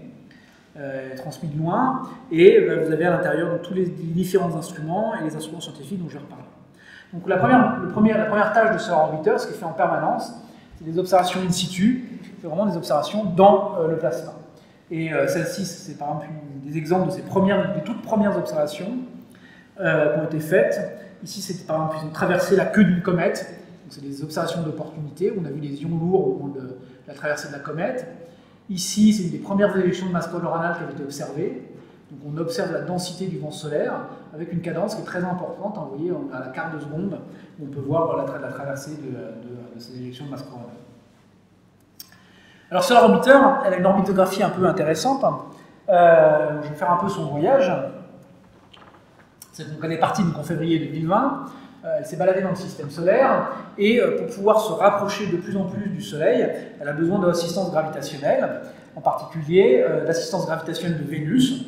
Donc, plusieurs fois, on passe autour de Vénus pour pouvoir faire plonger la sonde de plus en plus proche du Soleil. Elle a eu aussi une assistance gravitationnelle de la Terre qui a été plus dangereuse parce qu'il risquait d'avoir des débris. Et d'ailleurs, ça s'est passé juste avant que les Russes détruisent les satellites. Donc, il y a une crainte que Solar Orbiter tombe sur les débris des satellites qui avaient été détruits par les Russes donc en novembre dernier.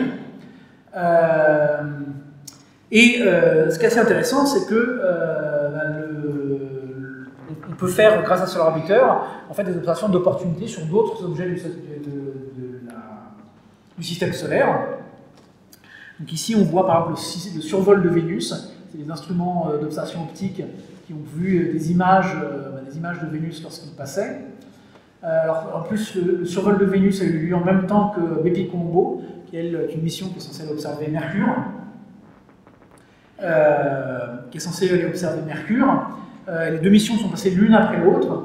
Elles ont commencé à avoir des données. Vous voyez ici, c'est un magnétomètre de l'atmosphère, du champ magnétique de Vénus. En fait, c'était une des premières fois qu'on mesurait le champ magnétique autour de la planète Vénus.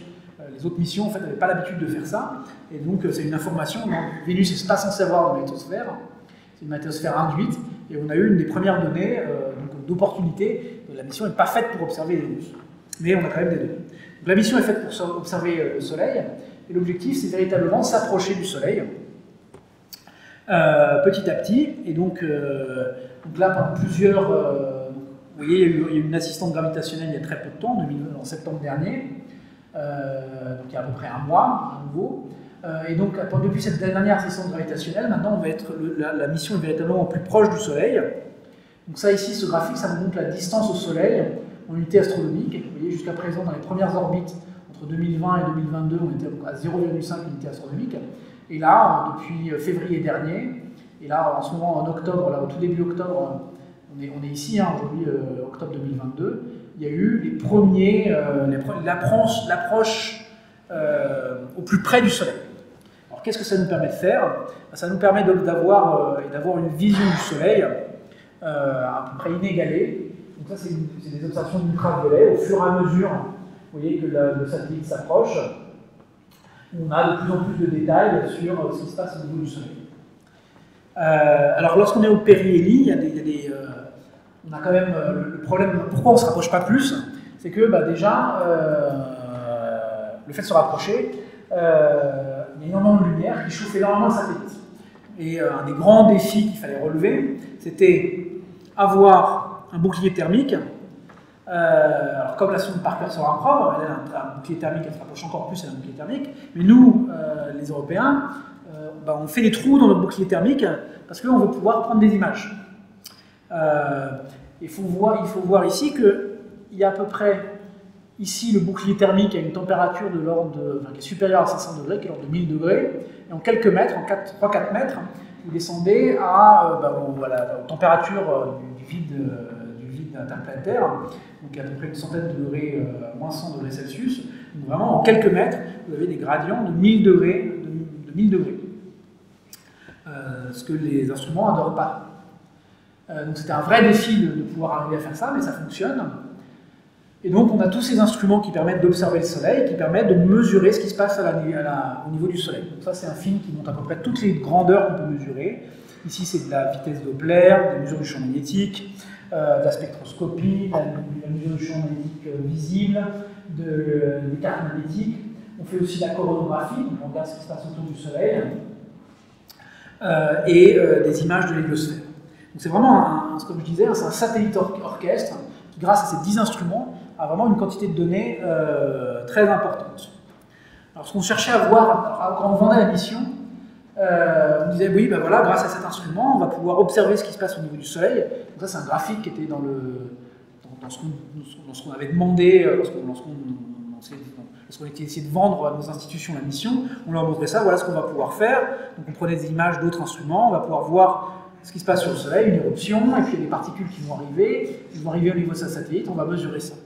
Et là, depuis récemment, on a pu, voilà les vraies données, voilà ce qu'aujourd'hui on fait. Donc, on a réussi à faire ce qu'on voulait. Donc il y a cette éruption qui a eu lieu en mars 2022. On l'a observée en UV, en rayon X, et puis on a détecté les particules qui se déplaçaient dans l'espace interplanétaire, et on a mesuré les particules au moment où elles arrivaient sur le satellite. Ce que ça nous permet de faire aussi, c'est des images de la couronne telles qu'on n'a jamais observées. Donc voilà les images qu'on avait avant. Ça, c'est Solar Dynamic Observatory. Et ça, c'est les images de Solar Orbiter. Vous voyez la différence de qualité d'image, de détail que Solar Orbiter nous approche. C'est qu'on a une vision de la couronne solaire et des structures au niveau de la couronne solaire, telle qu'on ne l'avait jamais vue jusqu'à présent dans cette gamme ultraviolet, et surtout pendant des périodes très importantes. Donc on voit donc, je vais le remettre. Donc voilà ce qu'on voyait avant, ça c'était Solar Dynamic Observatory, c'est ce qui se faisait de mieux il y a 10 ans. Et voilà les données aujourd'hui. Ça c'est parmi les premiers résultats. On voit par exemple, ici ils l'ont appelé le hérisson. On voit tous ces petits embriancements, ces petits éjectats qui ont lieu au niveau d'une structure, d'une région active. Donc cette structure fait à peu près la taille de la Terre. Solar Orbiter, ça nous permet aussi de mieux comprendre la connexion entre le Soleil et l'héliosphère. Je vous ai montré un peu ces films en coronographie, où vous voyez à peu près le Soleil, vous voyez ce qui se passait, mais en fait on est obligé de cacher le Soleil. En fait, il y a une zone blanche, qui est un peu noire. Toute cette zone-là, on ne voit pas ce qui se passe. On ne voit pas la connexion entre l'éruption ici et ce qui était vu en coronographie. En fait, grâce à Solar Orbiter, les détecteurs de Solar Orbiter sont tellement sensibles qu'ils nous permettent pour la première fois d'observer des éjections sur plusieurs rayons solaires au-delà du Soleil. Donc ici, vous voyez, donc ça c'est des images qui ont été montrées pour la première fois il y a 2 semaines lors du colloque. Donc c'est un de ces films de nouvelle génération véritablement, de la meilleure précision, de la dynamique, les meilleures observations de la propagation des éruptions solaires sur dans leur toute première partie. Et ça va nous permettre d'avoir une meilleure précision sur la dynamique et la propriété des éruptions solaires. Alors la suite, Solar Orbiter, petit à petit, va continuer. Et puis, à partir de 2025, il va y avoir à nouveau des assistances gravitationnelles qui vont faire sortir Solar Orbiter du plan de l'écliptique. Dans la deuxième phase de la mission, c'est que petit à petit, donc ici c'est un graphique qui montre au cours du temps les évolutions en latitude. C'est qu'alors qu'au début, donc actuellement on est ici, 10 octobre 2022, on est confiné à plus ou moins 5 degrés de latitude, c'est à peu près l'orbite terrestre. Et à partir de 2025, les assistances gravitationnelles vont nous faire sortir de l'écliptique, et ça va nous permettre pour la première fois d'avoir des mesures et des images des pôles solaires. Il n'y a aucun instrument qui avait pris des mesures du champ magnétique au niveau des pôles. Et ça, c'est particulièrement important pour comprendre le cycle d'activité du Soleil, comment se forment les régions, le champ magnétique, etc. Donc ça va être un grand apport pour mieux comprendre les relations Soleil-Terre. Donc on voit ici par exemple une éruption qui a eu lieu en mars 2022. Le 13 mars, il y avait un certain nombre d'aurores qui avaient été déclenchées suite à ces éruptions. Et jusqu'à présent, ce qu'on observait, c'était au moment où elles arrivaient sur Terre. Et maintenant, quelques jours avant l'arrivée sur Terre, vous voyez ici donc, ACE, c'est une mission qui d'habitude observe au niveau de la Terre. Quelques jours avant, entre le 19 ici et le 20 avril, au milieu de la trajectoire, l'éjection de masse coronale a été observée et mesurée par Solar Orbiter. Donc Solar Orbiter, c'est vraiment une mission qui est une mission orchestre, comme je disais, qui est particulièrement excitante pour mieux comprendre les relations entre le Soleil et Terre. La principale mission d'étude qui va nous apporter des données sur les 10 prochaines années. Et sur lequel la communauté va travailler. Donc vous allez voir, c'est les premières images, et j'imagine que dans les années, c'est vraiment quelque chose qui va construire la connaissance du domaine. Pour conclure cette conférence, je voudrais vous rappeler que, pour moi, ça reste, on a à nos portes une étoile assez merveilleuse qu'on observe avec énormément d'instruments. En fait, après la Terre, le Soleil, c'est le deuxième astre le plus observé dans l'univers, avec des quantités de données qui sont disponibles. Des fois, il se passe des choses un peu rigolotes, on peut observer des phénomènes qui n'ont pas lieu tout le temps. Donc ici, c'est une éclipse partielle de Lune vue par un de nos instruments, par SDO. Et puis, ça reste un objet de toute beauté, en tout cas pour moi, qui présente des phénomènes qui sont égaux à nul autre, des éruptions, des structures, des éjections, des rubans. Et je vous invite fortement donc, à aller explorer un peu toutes ces données pour avoir vous-même ce goût et ce plaisir de vivre à côté de cette étoile merveilleuse. Merci de votre attention.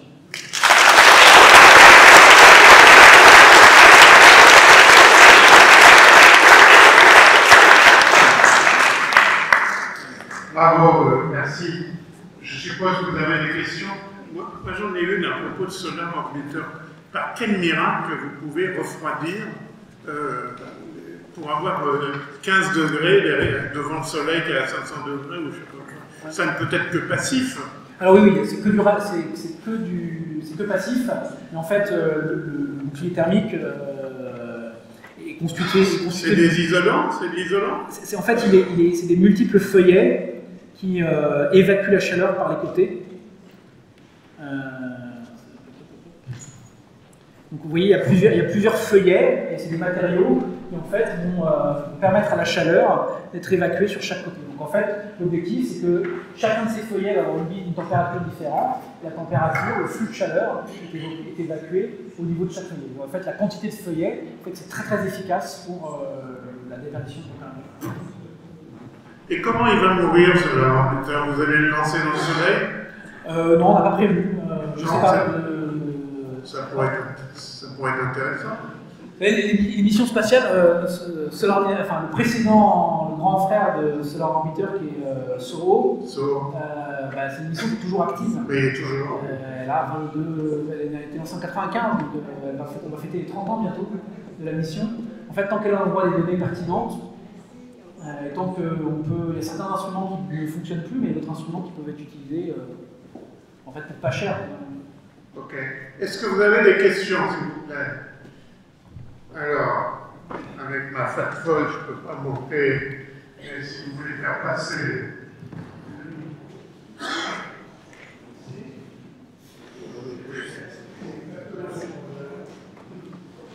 Oui, bonsoir, merci encore. Je vous pose une question sur l'excentricité de l'orbite de la sonde. Est-ce que c'est vraiment une contrainte ou ça ne pose pas vraiment de problème?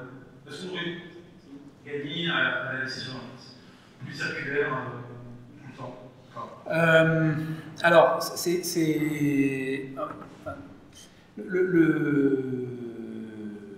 une contrainte. En fait, on peut pas faire. Si on veut se rapprocher, il y a nécessairement des phases où on est obligé de donner une excentricité. On ne peut pas avoir donné une orbite stable en deçà de l'orbite de Mercure parce qu'il faudrait pouvoir la ralentir pour la restabiliser. Dès qu'on se rapproche, dès qu'on est en deçà de l'orbite de Mercure, si on n'a pas d'assistance gravitationnelle qui permet de rester à une orbite proche, on peut pas avoir une orbite proche et circulaire. Il nous faudrait un objet qui nous ralentisse, ce qu'il n'y a pas.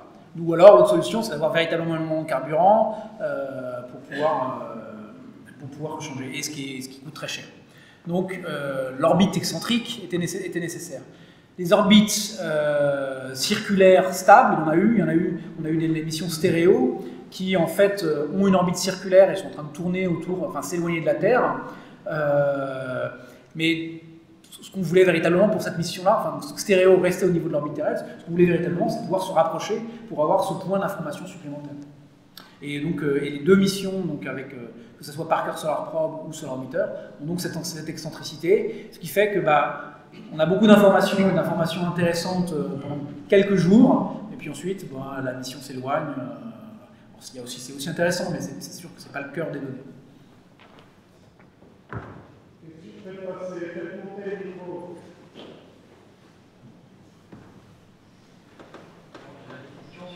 les informations qu'on peut avoir sur l'intérieur du Soleil lui-même. Vous montriez par exemple un schéma dans lequel il y avait plusieurs couches. Ouais. Et vous donniez par exemple l'exemple des sondes solaires comme la sonde Parker qui prenait déjà des mesures de température. Comment est-ce qu'on fait le lien entre les deux? D'où est-ce que ça nous vient cette... Alors, le film que je vous ai montré, celui où vous voyez ce qui se passait à l'intérieur du Soleil, c'est une vision d'artiste. Hein. Par défaut,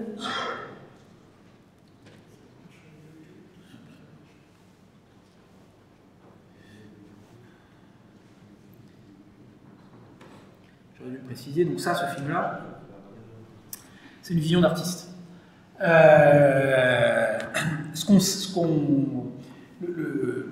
En tant qu'astrophysicien, on travaille sur la lumière et on ne peut travailler que sur des objets qui émettent de la lumière. La lumière du Soleil, la couche d'où vient la lumière du Soleil, c'est la surface solaire, c'est la photosphère, la surface d'émission du Soleil. Donc en fait, en deçà de ça, on ne peut rien observer directement. Donc on n'observe pas directement ce qui se passe sous la photosphère, sous la surface du Soleil. Mais, en fait, il y a de même que pour la Terre, où la sismologie permet de renseigner sur ce qui se passe à l'intérieur du Soleil, à l'intérieur de la Terre, il y a une discipline qui s'appelle l'héliosismologie, où en fait on observe les fluctuations de la surface. En fait, la surface du Soleil vibre, on peut observer ces vibrations, et ces vibrations, elles sont associées à la propagation d'un certain nombre d'ondes sonores, ondes gravitationnelles, et en mesurant ces signaux-là, on est capable de reconstruire ce qui se passe à l'intérieur du Soleil. Donc on a eu des informations indirectes sur les différentes couches à l'intérieur du Soleil. On sait par exemple que le cœur du Soleil, enfin, à partir en dessous de 0,7 rayons solaires, donc un septième de la... Oui, 0,7 rayons solaires, l'intérieur du Soleil tourne de manière solide, que le transport d'énergie se fait de manière radiative, et que par contre le tiers externe de l'intérieur du Soleil, il y a ce qui s'appelle une rotation différentielle, c'est-à-dire qu'en fonction de la latitude, la rotation du Soleil ne se fait pas à la même vitesse. Ça, on le sait via l'osmosismologie. Il y a des méthodes à l'heure actuelle d'héliosismologie locale où on arrive à plus ou moins imager l'apparition proche. On sait que, quelque part, lorsqu'il y a une structure qui est en train d'émerger, qui est en train d'apparaître au niveau de la surface, elle modifie ses vibrations, et on est capable, quelques jours à l'avance, de se dire, attention, il y a une région active qui risque d'apparaître dans cette... ça reste très peu précis, mais on a quand même ces informations-là. Solar Orbiter, je n'en ai pas parlé, je parlais plus de la physique des éruptions. Solar Orbiter a des capacités et fait ses mesures d'héliosismologie locale en particulier pour comprendre l'origine des régions actives. Donc voilà comment on fait. C'est des mesures indirectes via différents types d'ondes et via les vibrations et les mouvements de la surface du Soleil. Donc, question, s'il vous plaît. Oui, il y en a une aussi. On peut faire passer avec vous. En attendant, moi j'ai une question. Moi j'aime bien les missions spatiales. Une mission vers Mars, ça dure 7 mois. Qu'est-ce qu'on fait? Il va y avoir des éruptions solaires importantes pendant 7 mois. Qu'est-ce qu'ils peuvent faire les pauvres à part mourir? L'objectif, c'est qu'on essaye de lancer, si on veut, une mission. Alors, ça dépend quelle agence spatiale vous êtes et qui vous êtes. Si vous êtes une agence spatiale chinoise, je pense que. Là où la vie est moins chère, c'est ça? Voilà, là où la vie est moins chère.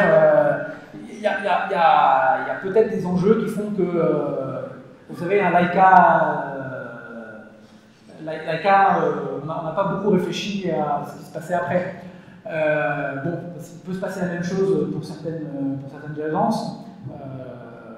Pour ce qui est du programme spatial américain, que je connais plus, parce que je connais plus dessus,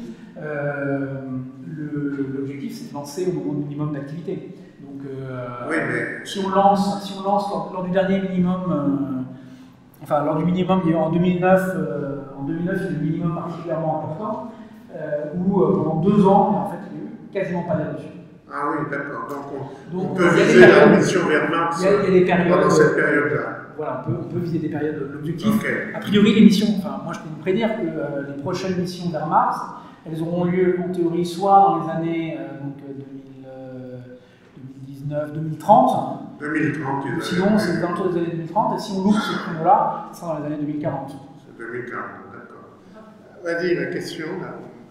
J'ai en fait les 2 questions. La première, mais sur les 2 derniers cycles solaires, est-ce qu'il y a eu une statistique qui montre qu'il y a beaucoup plus de ces explosions ou pas, parce qu'il y a des tas d'accord. Mais est-ce qu'il y en a eu plus? Ça, c'est ma première question. Et deuxièmement, quand on voit ce film, on a l'impression que le champ magnétique est constitué de particules. On a l'impression que autour duquel la source en est. Est-ce que c'est une idée farfelue? Alors, les particules. Alors, ce que ça montre ici, de toute façon, ça n'est la matière, le plasma, la matière solaire n'est que des particules. Donc le plasma, c'est un gaz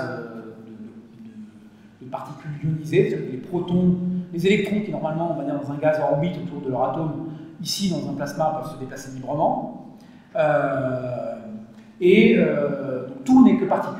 Sauf que sur le Soleil, en particulier dans la couronne solaire,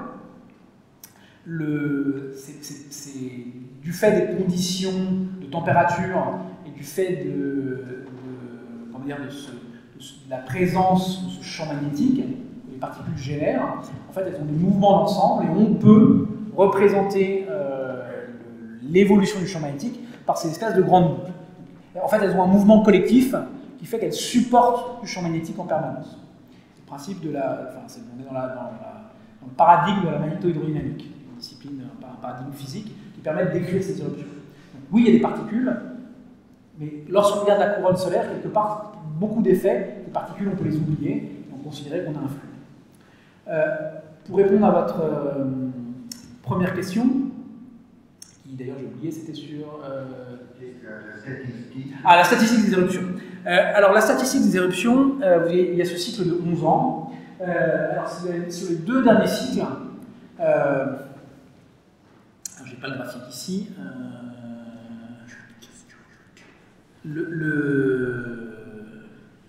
Donc il y a ce cycle de 11 ans, et c'est une question auquel les chercheurs s'intéressent énormément. C'est, on va dire, lors d'un maximum d'activité, il y a un certain nombre de tâches qui apparaissent. Est-ce que la fréquence d'apparition des tâches d'un cycle donné est le même, on va dire, il y a 11 ans, ou il y a 22 ans, ou il y a 33 ans? La réponse, c'est que ces dernières années, ça a eu tendance à diminuer. En fait, c'est une des problématiques sur lesquelles mon groupe, parce que je travaillais au lycée à la Centre de Paris, travaillait beaucoup, c'est l'évolution, c'est les cycles d'activité à grande échelle. On pense qu'il y a, en plus que ce cycle de 11 ans, se superpose un autre cycle, qui s'appelle le cycle de Gleissner, qui aurait entre 80 et 100 ans. C'est-à-dire que le Soleil, les maximums d'activité, pendant 50 ans, petit à petit, les cycles d'activité, les maximums des cycles sont de plus en plus importants, et les 50 années suivantes, ça diminue à nouveau vers des minimums. Et en ce moment, on serait véritablement à un minimum de ce cycle-là. Donc en fait, on sait que pendant les années 40, 40-50, les maximums d'activité étaient très très importants. Le problème de ces cycles-là, c'est que pour observer des cycles de 100 ans, il faut être capable d'observer de manière systématique le Soleil sur des centaines d'années. Donc on peut le faire il y a des gens qui comptent le nombre de tâches, ça se fait depuis Galilée, donc on a des observations. Alors Galilée le faisait de manière infréquente, mais véritablement c'est que depuis le début du XVIIIe siècle, on a des relevés qui sont corrects de ce cycle d'activité. Donc en fait on n'a que 3 cycles à l'heure actuelle. Donc c'est difficile de faire une statistique dessus. Pour ce qui est des observations, des images, à l'Observatoire de Paris, on a commencé à faire des observations, des images journalières, comme disait-vous, quasi journalières, des photographies du Soleil, que depuis 1908-1909. Donc on a à l'heure actuelle que 110 ans de données. C'est la plus grande collection qu'il y a de photographies du Soleil journalières, et ça ne prend en compte qu'un seul cycle d'activité de ce cycle d'activité. Donc il y a quelque chose qui est j'ai beaucoup travaillé et supporté l'équipe. C'est très très difficile d'étudier ce cycle-là parce que ça dépasse la vie d'un être humain. C'est très difficile à vendre à nos institutions. Quand on leur dit oui, nous on essaie de maintenir un service qui est centenaire, à quoi ça sert, et on pense que c'est fondamental parce que c'est très intimement lié à la manière dont le champ magnétique est généré à l'intérieur du Soleil. C'est quelque chose qui est très très peu pris en compte par tous les modèles. Les modèles ne prédisent pas, n'expliquent pas ce cycle de 100 ans. Voilà. Ok. On va prendre une dernière question que j'ai vue sur YouTube.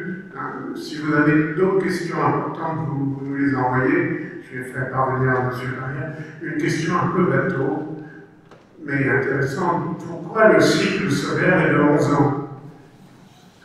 Et pourquoi le Soleil fait une masse solaire? Enfin, pourquoi le Soleil a la masse qu'il a? Il n'y a pas de... Je me doutais bien que c'était bateau. Non, c'est pas bateau, On ne sait pas. Bah, on ne sait pas. On accepte. On l'accepte. Les caractéristiques du Soleil font qu'avec la masse qu'il a, avec le champ magnétique qu'il a, il y a ce cycle très régulier, à 11 ans, plus ou moins quelques mois, il y a quand même des fluctuations. Ça fait partie des propriétés intrinsèques du Soleil. C'est très difficile de reproduire ce cycle de 11 ans. Les modèles de dynamo, de génération du champ magnétique du Soleil, en fait, arrive à faire des cycles, on peut faire ce qu'on veut, on arrive à faire des cycles de 5 ans, 6 ans, 7 ans, 8 ans, on peut faire un peu tout. Il se trouve que pour le Soleil, c'est 11 ans. Il y a d'autres étoiles qui ont des cycles différents. Ok. Bon, on remercie M. Faria. Vous avez rendez-vous donc à la prochaine conférence le 9 novembre. On parlera de galaxies et vous aurez dans quelques jours le compte-rendu de cette conférence avec des animations. Je trouverai les références des superbes animations parce que la présentation de M. Faria fait 2 gigabits. Donc vous comprenez que voilà.